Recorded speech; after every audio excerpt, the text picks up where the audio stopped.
Hello and welcome to another episode of MediPocket Surrogacy USA podcast. I'm your host, Dr. Priyanka Mathur, founder of MediPocket Surrogacy USA, the first physician-led surrogacy agency based in California. Our mission is to help families around the world, including single parents, couples, and LGBTQ plus intended parents, build their families through safe, transparent, and emotionally supported journeys to parenthood. Today, I'm truly honored to welcome a very special guest, Oded, a devoted single father already raising his wonderful son, Ari, and now embarking on his next surrogacy journey to grow his family. Oded, your Instagram bio really touched us. It says, single dad to Ari, hoping to grow our family. It's heartfelt, real, and deeply inspiring. So let's dive into your story, the hurdles, the hope, and how you're making this journey happen with the right support system. So welcome to the podcast. Thank you for having me, Dr. Priyanka. I'm really honored to be here and to share my story. And if it can help one IP or many IPs or anyone that can consider this process, I'm really honored to do that. Absolutely. So let's start at the beginning. When did you first know you wanted to become a father, and what inspired your decision to grow your family through surrogacy? Okay, well, I was thinking about becoming a dad all my life. Since I was a child, I was very patient with children and I wanted to have my own child. But I felt I wasn't ready. Growing up, as a gay person, wasn't that easy. And finding myself, I was in a relationship with a much younger gentleman. And as soon as we started the relation, we started talking about having children together. Then we moved forward with this plan, and we actually flew to Canada,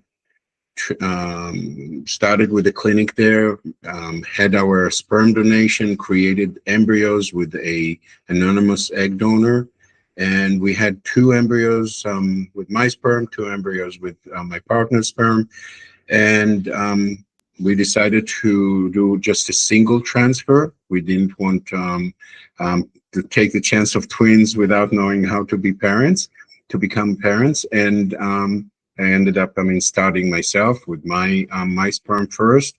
The first transfer wasn't successful. The second one was successful, and Ari is the result of it. But I'm taking a step back and saying that at first I considered a mutual having a relationship, or not a relationship, but engaging a young lady, to help us with this process to become parents. And then I decided to have it on my own via surrogacy, because I didn't want to be committed to one place. I had to move from a place to place, from Miami to Chicago, and from Chicago back to Israel to support my parents. And I didn't want to commit to a location. So having children via surrogacy does not commit you to one place. I can just pick up the child and move wherever I want. So that's why I ended up deciding on surrogacy. But unfortunately, my partner and I broke up, and I just was left as a single parent, which is the best thing that ever happened to me. That is such an inspiring one. You kept your parenthood dream beside all the hurdles.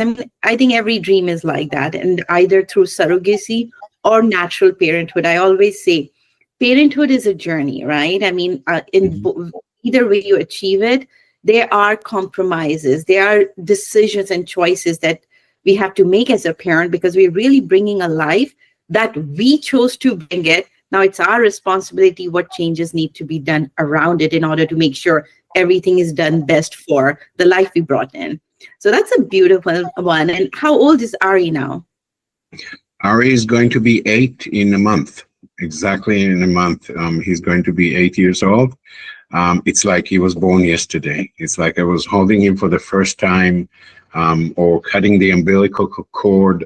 It's just like it happened yesterday. Oh, Time just beautiful. flew. Oh my God, that's so beautiful. I know they just start, I think, until age 3, it feels like, it's like the time is slow because you're doing everything. As soon as they start going to school, which is pre-K, as we start here, right? It just feels like they're growing literally every night, and then the time flies, and they are in middle school and high school. It's like, how did that happen? Yeah, exactly, exactly. It just time goes so fast, and I have a good friend in Miami, and she tells me, cherish every single moment because before you know it, they'll be grown up and wouldn't want to do anything with you, or just you're bothering me, and just leave me alone. And before they go to their teens and all that, so I cherish really every moment with Ari, and we have such a great bond between us, such a great relationship. There's no one day that we don't start the day with a hug and a kiss, and I love you, Dad, and I love you, Ari, and end the night, I mean, with a hug and a kiss after a bedtime story. It just repeats, and then when I drop him off at school, he's not ashamed to give me a hug and a kiss, and goodbye, Dad, have a great day, and I wish him the same. It's just so touching to whoever is looking around. Oh my God, that's beautiful. Yeah, the kids these days, especially boys, I mean, it's like, oh, drop me at the corner, don't pick me up at the gate. And this is beautiful as long as you can keep that going. Because yes, they grow up out of the nest, and then it's really hard to keep them close. And as much as we want to cuddle with them and all that, it's in a very different world. They like, with the age, and we understand. We now, reflecting on your first journey with Ari, how did that experience shape your approach and mindset for this new surrogacy journey? Well, the first surrogate was actually I found her independently without an agency. I found her on a website. We connected. She was a nurse in a on the maternity ward in a hospital in Belleville, Canada, and we just connected. We proceeded with the journey. It was a fairly easy journey. And I just thought, I mean, that the second journey, whenever I decided to, I would do it, would be just as easy. And that's when I was proven wrong. I wasn't ready right away, but I think, I mean, when Ari was 3, he started saying, I mean, Dad, I mean, people in kindergarten have babies. I mean, when will I have a sibling, a brother or a sister? And I asked him, what do you want more, a brother or a sister? And he said, I don't know. I don't know. What should I? What should I? Let's have one of each. No, that's not an option. But the experience that I got from the first journey absolutely shaped my desire for the second one. I'm an experienced IP. I know what to look for in a surrogate. I know what to look for in an egg donor. I know what I want and how I want it done. And if it doesn't match with the surrogate wants and desires, maybe it's not a perfect match. And I've passed on a few offers because I want to be deciding on certain things and let her decide on others. But some things I wouldn't let her make the decision. After all, it's my journey and she's helping. And that's why I've passed on a few offers. Having said that, Ari growing up, wanting so much a sibling, wanting so much a brother or a sister, pushed me more than than I wanted it. I wanted it, of course, to myself to have another child, but Ari needing someone to share with his experiences at home and at school and in the playground pushed me to want it even more. And we've been looking for a while. We've been matched with one surrogate 2 years ago. We had four transfers. One was successful, but a miscarriage really early on, and three more failed transfers. So those are the challenges that you were talking about earlier, and they happen. They happen, or you don't find a surrogate, like what's happening this past year, or the failed transfers. It's just challenges. The baby, your baby, is waiting out there. Is waiting at the end of this journey, and just be patient. When the time is right, everything will fall into place, and it happens. It happens. So I want to encourage everybody who wants to be a parent and cannot do it on their own to pursue this surrogacy avenue. Very beautifully, you put a lot of things, and I think you were very lucky the first time where you did, yourself. You were able to find a surrogate, and it was an easy journey because what we have seen, not just because we are an agency, but that's where when IPs come to us, they have tried themselves, right? And there are horror stories after horror stories, a very complicated one, and I think more than the financial loss that they go through, it's the emotional, because they are hoping that, this will be at the end of the tunnel, my baby will be there, beautiful journey, 9 months complete. But what they encounter sometimes is that they are hold hostage because now the baby is with the surrogate. And that's why I think it's very, very important that people really understand pros and cons, prepare themselves if they want to do journey by themselves and go through that process, or take a help, because in either way I think the cost is not a big difference. As you have done through it, there's an additional cost only of agency, but the rest of the cost you anyways go through it. Finding a surrogate, you need to compensate and all that. I think that it gets a little bit stricter when a third party is involved, where you can keep the interest in everybody in line. We had a very influential couple who, because they were influential, they're like, oh, we'll be able to manage everything. And it took them 4 years with a very, very, horrifying story that happened with them. And they found surrogate compensated well, because, again, they were influential. Well, they were able to compensate, but still they had that experience. And then when they came to us, we were able to successfully do the journey in 14 months. Because people don't understand surrogacy journey is not just 9. But before that, the journey that you did with Ari, obviously, as a single parent, when you were doing your first journey, what were some of your biggest fears or challenges when you first decided to pursue a journey, and how did you overcome them? I remember you had a partner, but still, how as a couple you overcome them?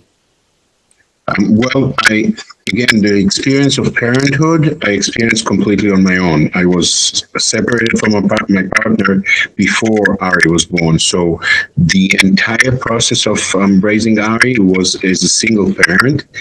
I was afraid that I won't be able to know what to do, or that I will panic, or that I will do something wrong, or that I won't be able to give him the right food or at the right time, or whatever. It's all nonsense. Excuse my expression, but you learn every single thing you need to learn as a parent, whether you have experience or whether you don't. You become a parent, a good parent, once you take the steps. Even if you are afraid, you continue. You don't stop. You don't slow down. You do the best for your baby. And there are people that are there to support, whether it's the medical community around you, whether it's family. Don't be afraid to ask for help when you need to.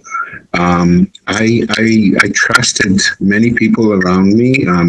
family members that had experiences raising children on their own. I heard everybody. I didn't do what everybody said. That's a big difference. Listen to everybody, welcome their input, welcome their experience. Let them say what they say, but then do what's right for you.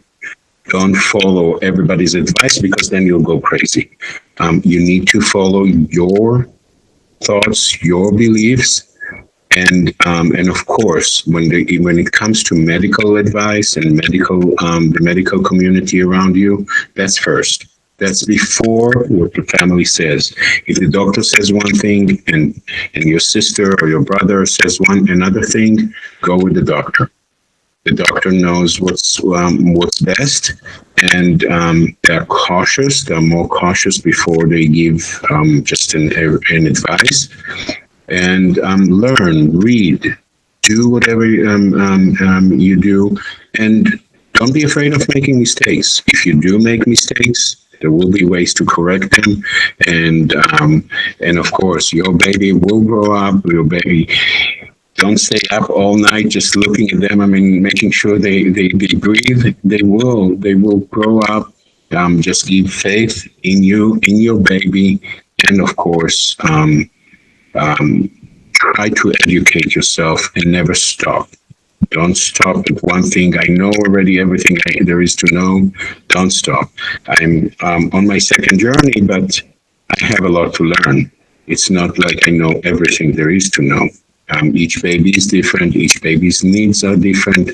Don't be afraid to get advice. And one last thing, I mean, in this context, go with your head and with your heart. Don't just go with one or the other. It has to be both when it comes to surrogacy, and I'm sure some of the challenges in the stories that you mentioned before. The IPs want it so much and want it so badly, they will go with their heart instead of with their head. Don't leave your head behind. Like Ari does many times. If it wasn't attached, he would lose his own shadow. But what I'm saying is, go with your head too and your heart. Believe in it, want it, go for it, but also think about it. Get the advice you need. Get a lawyer on your end. Get a lawyer in the country that you do the surrogacy. Don't just do everything on your own because you think you know everything. Very right. So how many books you read before your first journey? Oh, I have read, I think, dozens of books before Ari was born. There is a good book that I recommend to everybody. It's the first 12 months of raising a child. It talks about the few months before the birth towards women who have baby, I mean, natural birth. But I took the book as if I'm having the baby, because the moment he got out of her belly and I was holding him and cutting the umbilical cord, that was it. I was the mom and I was the dad together. So it's never enough. It's never enough. There's always more to learn. But I've read, as I said, I mean, dozens of books, and combining all the information. Some of the information was conflicting in the books. I decided on my way. I took a little bit of this and a little bit of that and created my own way. Beautiful. So walk us through your first 3 months. Like, the day you hold Ari, you took him to your room in the hospital and discharged after 24, 48 hours, depending. When you got him home, walk us through that day and then the first 3 months. Okay, so when Ari was born, I mean, for the first week, my sister was with me. My sister, who never had her own child, but she adopted. I mean, she never went through birth, but giving birth, but she adopted a child at an early stage. She was with me in Canada, and she was there more so I can go to the bathroom or take a short break, but she didn't want to get involved in everything. Of course, she was trying to feed the baby when I was a little tired or something like that. But that was the first week.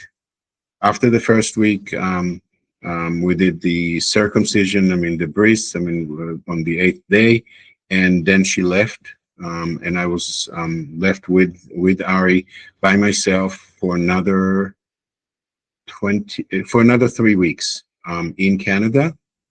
It was so cold. It was freezing. It was yeah, it was so cold.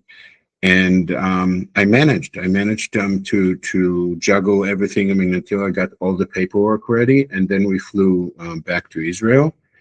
Um, and I was on maternity, or yes, parent leave, um, from work, and went with him to the doctors, went with him to do all the medical tests. His room was prepared ahead of time, in the condo that we were living at the time, and went crazy with toys, with clothes, just buying him everything, and again, listening to advice, but doing after what felt right for me, not necessarily. So the first 3 months, I didn't sleep much.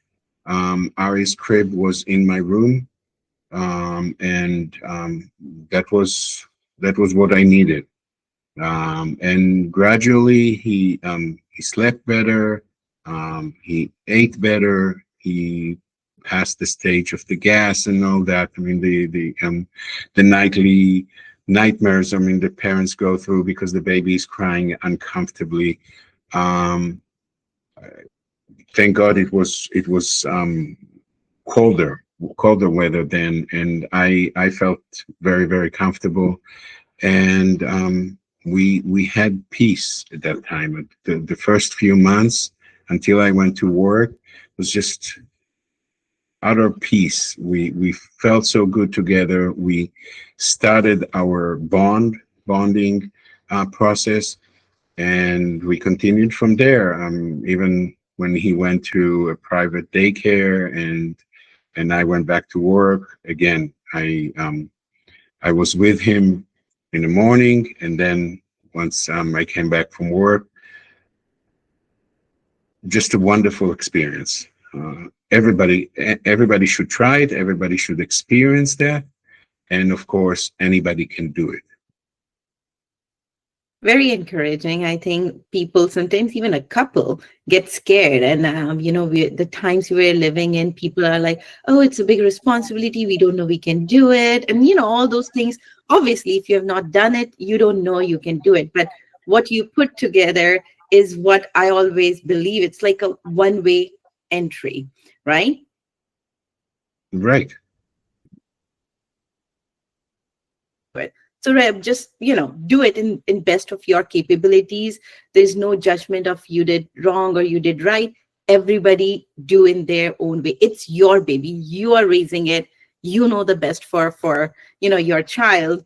But I think the most important thing to take an inspiration from you is like, if a single dad can do it, there's no excuse, right? I mean, you can go through the journey, complexity, because at the end of the day, the reward is much bigger than what all the pain that anyone is going to. It takes time and it gets heartbreaking in many cases when you're expecting something but it's not happening in that timeline. But as you mentioned earlier, God has a plan. Your baby's there. It will take time to get to that. um, Tell us about your process of the surrogate, because I think you did it by yourself. Generally in the agency, we do it screening and take the requirements from IP. Then we have our own database, we screen through that, and then we match, and then both the parties agree that it's a match. But for you, when you did it by yourself, tell us what were your, let's say, the five must have things in a surrogate. Was like, this has to be there, the others are negotiable, but these are not. What was those five qualities that you were looking? Okay, so as I said, I found a surrogate on my own. It was very important for me to be able to trust her because I mean I'm trusting her with the one thing that is most important for me. So first of all, I mean that she's trustworthy. That's number one that I have to find. If she tells me something, she has to stand behind what she says. Since we started the relationship, I mean long distance, I actually said I'm going to fly over to Canada and meet her in person and see where she lives, see the cleanliness, I mean, of her home, see her family, the people she associated with, see where she works, if she's using, I mean, physical things. I mean, at work. I mean, if she actually has to do physical activities, and all those together. And of course, I mean, if she knows what she's doing in the surrogacy, since this was her second journey, I already trusted part of what I was worried about was has gone away because she had done it before, and it was in a known hospital. It was with people that I could talk to and get their impression of her. I met with her best friend, or with a coworker also, and asked questions. I said, I mean, I'm not asking this, I mean, to be nosy or something like that. I just want to know that I can trust her because I'm entrusting her with whatever the most important thing for me. And when I saw all these things, I mean, that I could trust, then became the medical screening. The clinic in Canada, in Toronto, took that portion on them. They had done all her medical tests, all the screenings, and of course, since she was a surrogate already, they had also the results and all the testing from the first round. But the clinic actually did most of my work. I mean, as far as the health issues and the medical clearance. Then, of course, the attorneys. I had my attorney, whom I could trust. I mean, very, very much.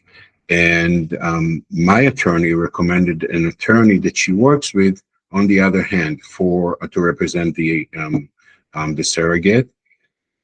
During the back and forth, there were some things that I had to let go because I didn't want to lose the negotiation. There was one thing that she wanted, if it was in an early stage of the pregnancy, she wanted to go skiing. And skiing, I know, is I don't know, an activity that could endanger herself and the baby, of course. And I said, I mean, the chances that she would go, I don't know, about 50-50. But I took a chance and I let it sign. She wanted it in the contract that she's allowed to go. She never did, though, thank God. Um, and that was it. As soon as my attorney took over and handled uh, my lawyer handled all the process. I was calmed down. I calmed down and let the process just flow. So that was it. I mean, again, meeting her in person, seeing where she lives, seeing the environment, the friends, the work, and since she worked in a maternity ward in a hospital, and that's where she actually gave birth, I was actually very comfortable with the entire situation. Beautiful. So how long this legal clearance took for you in the timeline once she's medically cleared? What was the timeline for your legal clearance? The legal clearance took about 5 weeks. And again, I think, I mean, two of these weeks were her insistence on going on a ski trip. Um, but I mean, really, really quick. The attorneys had a fairly standard legal agreement, and all her wishes, I mean, entered into the contract. All my wishes, the um, payment schedule, and all that, I mean, was inserted. and and that was it. I mean, the agreement was explained to me, and then was explained to her by her attorney, and we were ready to sign almost right away. And did you had an escrow involved as a third party for the payments to be controlled when you're releasing and when you're sending, or were the payments directly sent to the surrogate? The payments were directly to the surrogate. I had a table, an Excel table, I mean, of all the expenses listed. She had submitted all her receipts for the month, all her receipts, because in Canada it's actually expense reimbursement. It's not out outfront payment. So expense reimbursement. She submitted all the receipts. I looked them over and transferred funds directly to her accounts. It took a day every time to get her payment. I mean, so she knew if she had given me the receipts on time, I would give her the funds like the next day. She will get them. Okay. And were there any compensation also, or was only there was reimbursement? Again, in Canada, only reimbursements are allowed, but everything that was required by the law, by the Canadian law, I mean, and was inserted in the contract, and of course, I mean, the afterbirth, the 6 weeks, I mean, that she was actually out of work. I completed just a portion that she didn't get from her insurance, for example. So everything was explained to me ahead of time. I knew what to expect. I have a financial head, so I knew what to expect, and I again made the payments on time. Never failed to transfer, and the whole experience wasn't like a transaction. It was more touching, friendly. Here are my receipts. Go over them. And I knew ahead of time, again, from reading and preparing, what is allowed in expenses. For example, paint my home. Why should I be paying to paint your home? Because the paint I have is actually acidic or can hurt my baby or can hurt your baby, so I have to repaint. Fine, if that's allowed, you get it. So it was a good process, good and easy. I think it's definitely you were very lucky having find the right surrogate and made the process so easygoing. That what I'm hearing right now. It was very, both parties were into it, comfortable, and taking it together in a very easy way. I You created embryos in Canada. Right. Okay. So you didn't have to transport it. The embryos were already in Canada. The surrogate, so transfer happened there. And then you, when the baby was born, medically cleared, you were able to bring him home. How was the process of getting the baby out from Canada to Israel? Was there a lot of paperwork? Was there a passport required for the baby? How's that process? Okay, so luckily I actually dealt with or still dealing with a very, very good attorney. I'm not sure if I'm allowed to mention names. Is the attorney in Canada or in US? It's in Canada. Yeah, I mean, we can definitely take the name. If it is, I mean, Cindy, my attorney, Cindy Wasser was my attorney there, and she took care of all the paperwork. I was in a secluded neighborhood where actually it was the surrogate's sister home. It's not the usual situation, but I mean, she had a flat under her house where I could actually rent, and I won't be all alone. So I took her on the offer. It was very reasonable, and it was in a good, safe location, but it was fairly secluded. So my attorney actually took care of all the paperwork to be shipped to me for signature, for review, and then shipped back to her on the spot. And again, it was dead winter. It was snowing very heavily, and the UPS or whoever driver, came, let me sign, and took the paperwork with him. I mean, so it was a very, very good process. And then um, when I needed to, I went to apply for a passport on my own with the baby. But I was directed where to go, what time. The appointments were made for me. If I could make appointments, when is good to go, when is not. All that, I mean, was recommended by the attorney or by the lawyer's office. And as soon as I got the passport, I was able to fly back, to leave. When I left Canada, I was given a book of paperwork with all this, the contracts, the signatures, the all the documents that were created throughout the process were given to me. So if asked or questions by any authority, I would have the backup, I mean, with me. And as soon as I came to Israel, I actually went to the American embassy to get an American birth certificate with my Canadian one. They actually create a birth certificate for me, and I went with that book, and they said, "Oh, you're so organized." And I said, "I can't take the credit; it's my lawyer." But still, I came with it, and I was ready to get the passport. It took me 5 to 6 weeks, and I got his passport. And this little child has 3 passports now. He's a UN in itself, right? United Yes, Nations. absolutely, absolutely. He has Canadian, American, and Israeli passports. Beautiful. Now, in the birth certificate in Canada, was the name as you were the only parent named there? Was there mention of a mother? Because I know every country has a little different. In US, we only mention the name of the parent, like the intended parent or the parent. There's no mention of surrogate anywhere on the birth certificate. How was it in Canada? Likewise, the same. No mention of the surrogate. She's not the mother. I went through the DNA testing. I mean, and proven that I'm the legal parent. And after the DNA testing, I mean, I was able to request the passport and all that.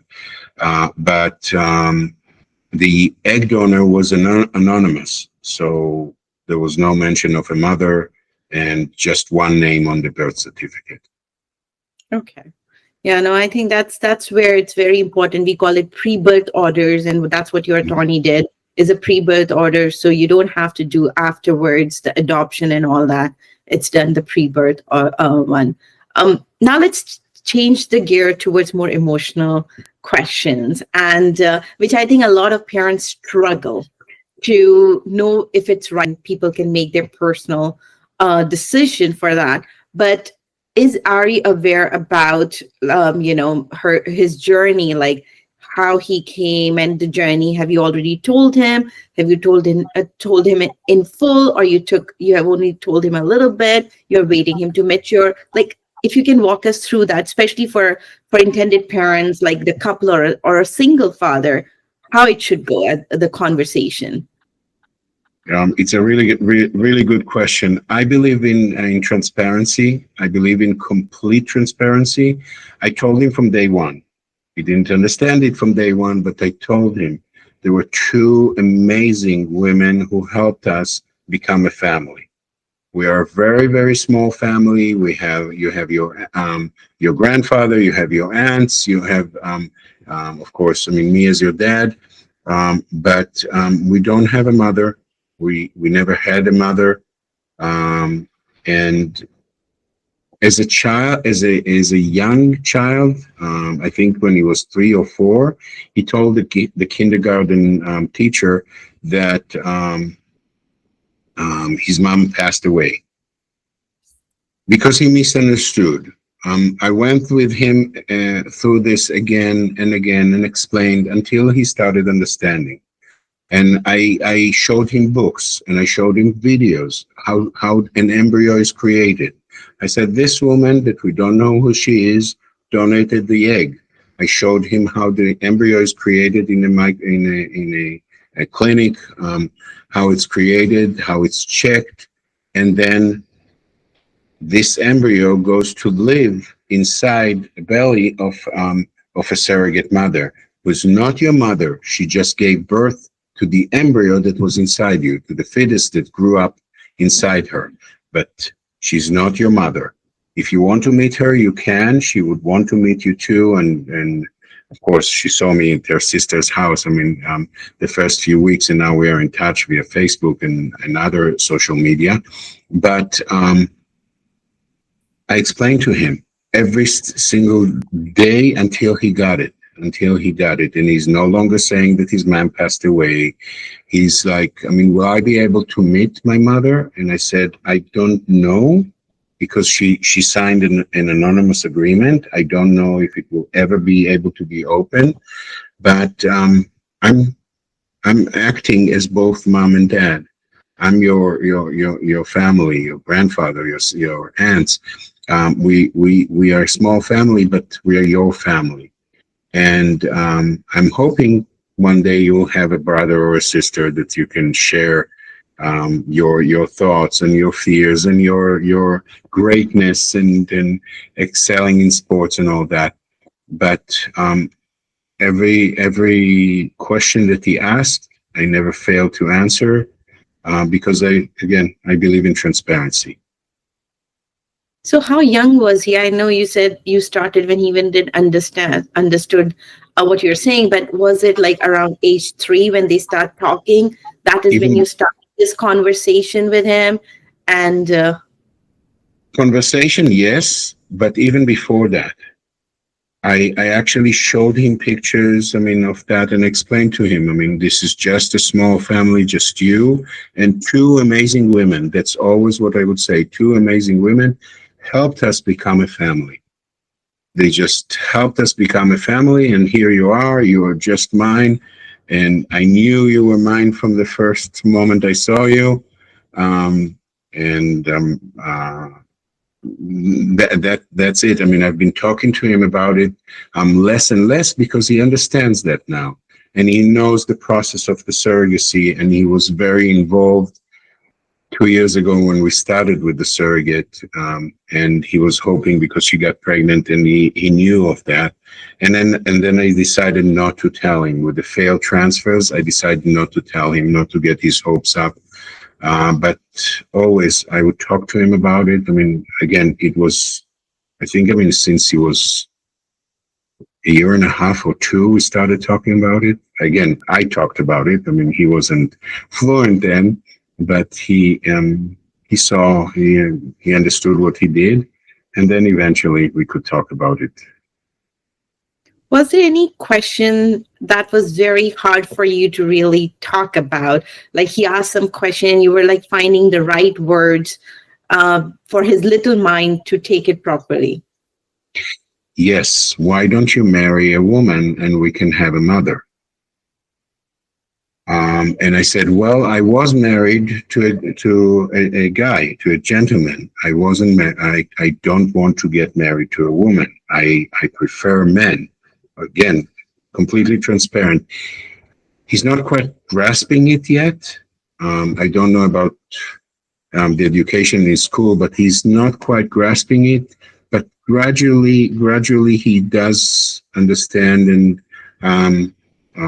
I don't expose him to anything, because I don't date. I just stay at home. I stay at home, and I take care of him, and I do my I go to work and all that, but I don't expose him to that. I don't host people at home or something like that. When we go to friends, once he saw me getting close to someone, and he looked, and I understand that's daddy's friend, and I said, that's our friend. When we got closer, or the same person that he saw more than once. And then he started asking, when will we see this guy again? When will we see Ofer again, or whoever it was? And I said, it will happen or not. I'm not really sure, but so far, the most the difficult question is, why don't you, or the first time that he asked me, why don't you marry a woman and we can have a mother? Yeah, no, I totally understand. Especially they're little right now. The brain is not about many things that is in the world exist and how the relationship works. And the schools are conservative also in many ways, which is good and bad both.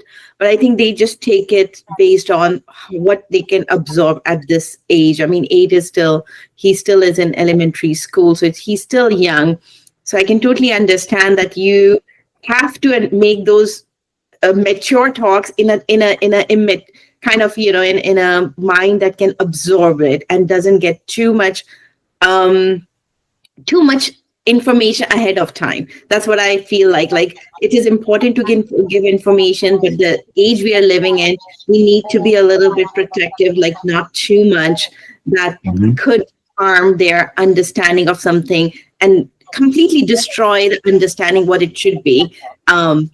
But I think that is very important. I think it's a very beautiful message that you're saying, like, if those questions come, you don't want to lie, but you want to be very cautious how to explain that one, because that is very common. I think either a child has it, never says it, or a parent has it and never communicates that. And I think in both the situation, that's not good because you have it inside and never talked that. Um, how about your family? I mean, I know the family was okay the way of your choices, but when Ari came, how was the family? I mean, the family support was there. What did you ever had a conversation with the family members like, this is how it should be? It will be best for Ari even if you don't like. Was there such conversations put to you?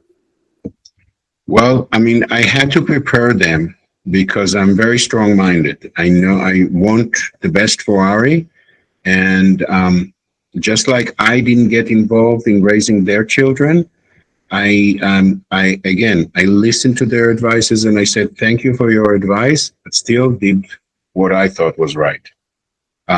So I prepared my dad, because we lived with my dad when Ari came home. We lived with my dad in his condo.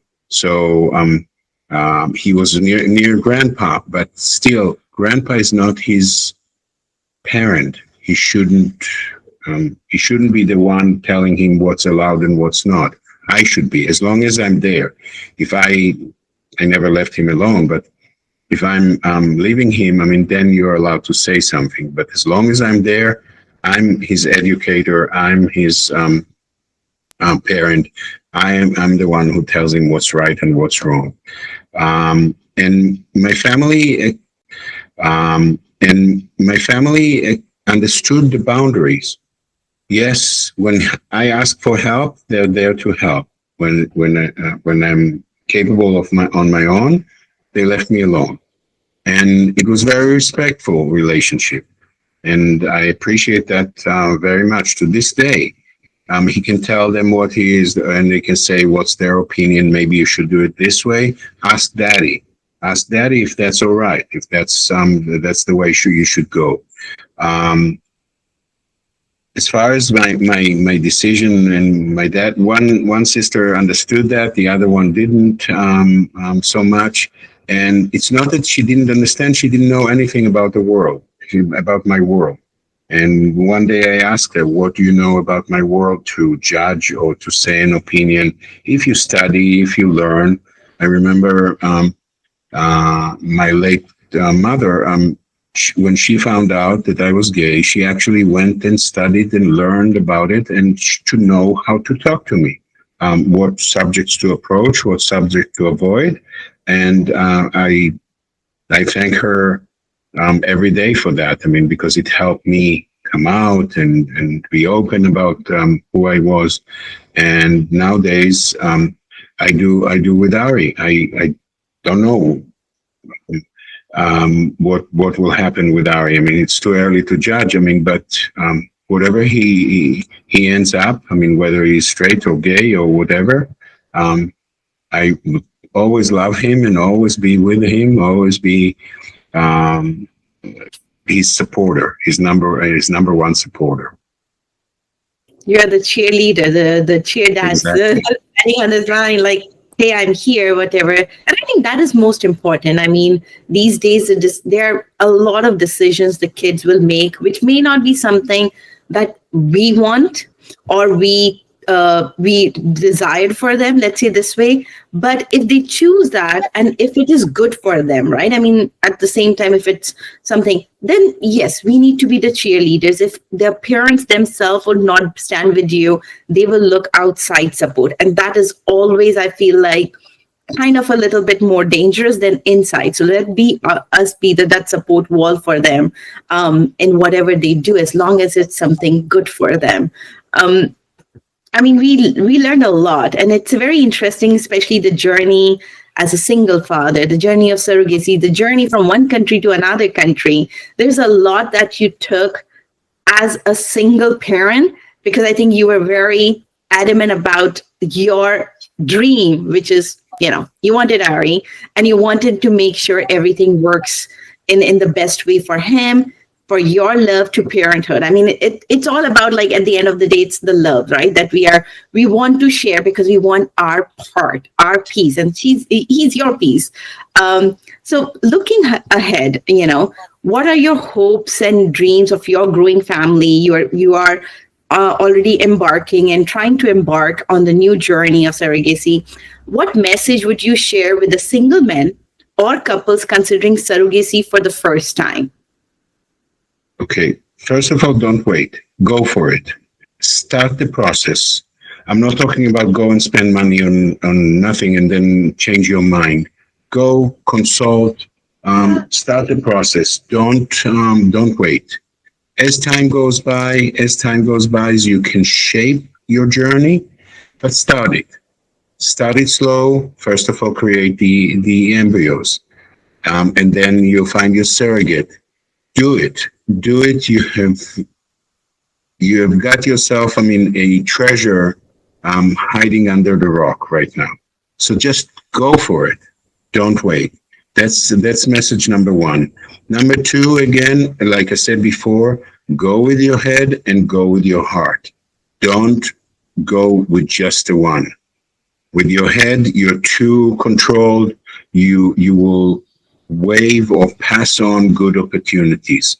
With your heart, you just want it so much. I mean, you don't think right. So if you combine the two, that's so important, and the results will be better for you, for your child, and everybody involved. Number three, if you wait and your surrogate is out there right now, you pass on the opportunity. You pass on a friendship that can last a lifetime. So again, don't rush into anything. Consult. Use your head. Use your heart. But go for it. So go for it, I think, is the mantra. Is like, the longer you wait, the longer you miss on the opportunities. Go for it. Get yourself educated. We learned a lot, and I'm pretty sure it's going to inspire a lot of couples and the single parent who are thinking about achieving parenthood through surrogacy. The ups and downs, you really talked, the process and a lot of things, which is what the education you need. Obviously, each journey will be very different, right? So you kind of embark on it and then just face it, right? Again, with your heart and your mind, keep both in place. Don't just have one open and the other closed. Right. There's one more thing, I mean, that I want to add, is elderly dads. I'm 60 and I'm going on a second journey. People tell me, I mean, you're so brave. I mean, how could you handle it? I mean, I started again when I was 52. I had Ari, but I am telling those older gentlemen that are single, and that they don't want to give up their parenthood, it's never too late. It's never too late. Don't hesitate because you're too old and be afraid that you won't be able to do it. You will be able to do it, and you will be a wonderful father. So even if you're single, Couples, of course, I mean, go for it. But even if you're single, you shouldn't be afraid because of your age to start this process. Well, that is In very the sorry, in the US, I know that there is no age restriction. In Canada, there's no age restriction. Now, in countries in Europe, like Armenia, there's no age restriction. It used to be. They said until you're 53, then they said until you're 55, and now they say it's discriminatory. We can't do age restriction, so whatever your age is, we'll do it.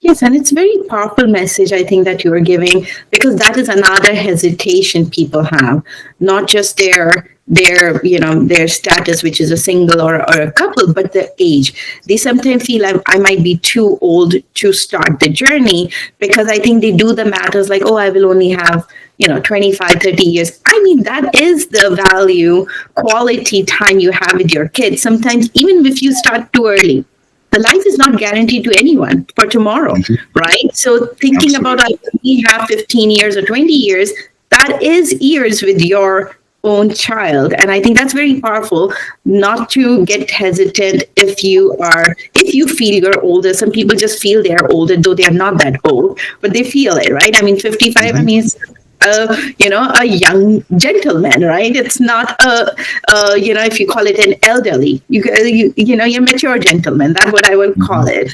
So that's very powerful. Another, I think, inspiration is like the age shouldn't be, again, the barrier, but again, sooner the better. Always. Once the desire come, act on it. Don't let it take months and then years and then just like sit on it. Oded, I mean, thank you so much for sharing your story, the heart and insight. Your journey reminds us that family isn't defined by structure, it is defined by love, courage, and intention. So thank you so much for being on our podcast. Thank you for having me. It was my pleasure, really. And it was a wonderful meeting you, Dr. Priyanka. Thank you so much. And I really wish that the second journey starts soon, because as we learned, Ari is waiting for the sibling. He wants one of each. Might be too much to ask for, but at least, he gets the one that is for him, and hopefully that happens soon. Thank you again. Thank you for the wishes, and thank you for having me. And I hope to that I've convinced someone, that I've helped someone, with the information I gave. Absolutely. Thank you so much. Okay, thank you.